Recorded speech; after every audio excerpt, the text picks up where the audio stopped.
एक बार की बात है, एक दूर के राज्य में एम्मा नाम की एक युवा साहसी लड़की रहती थी। एम्मा पूरे देश में अपनी साहसिक भावना और दयालुता से भरे दिल के लिए जानी जाती थी। उसके गुलाबी गाल, चमकदार नीली आंखें और सुनहरे बाल थे जो सूरज की रोशनी की तरह चमक रहे थे।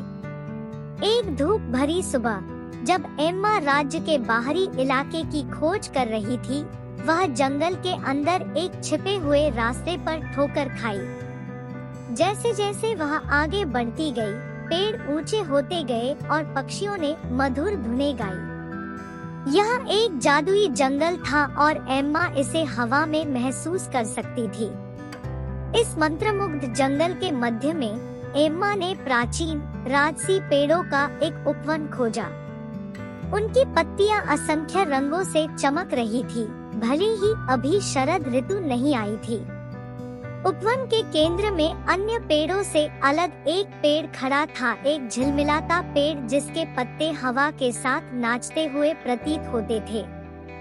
इसकी सुंदरता से आकर्षित होकर एम्मा पेड़ के पास पहुंची और उसके आधार पर एक छोटा चमकता हुआ कीहोल देखा।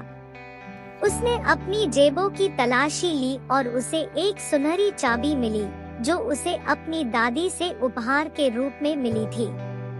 उसने कांपते हाथों से छेद में चाबी डाली और उसे घुमा दिया।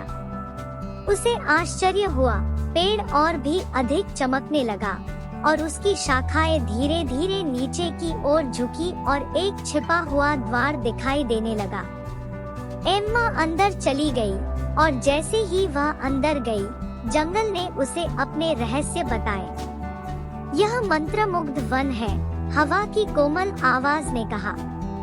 यह जादू की जगह है जहाँ सभी जीवित प्राणियों के सपने और उम्मीदें रखी जाती है।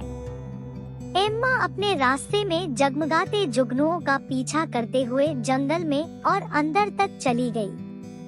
जल्द ही उसकी नजर ओलिवर नाम के एक बात करने वाले खरगोश पर पड़ी जो बहुत परेशान था। उसका पसंदीदा गाजर का खेत सूख गया था और उसे नहीं पता था कि क्यों। एम्मा ने ओलिवर की दुर्दशा सुनी और मदद करने का फैसला किया। उसने गाजर के खेत को पानी देने के लिए अपने दयालु हृदय और जंगल के जादू का इस्तेमाल किया और जल्द ही वह एक बार फिर से फलने फूलने लगा। ओलिवर बहुत खुश हुआ और एम्मा का वफादार दोस्त बन गया।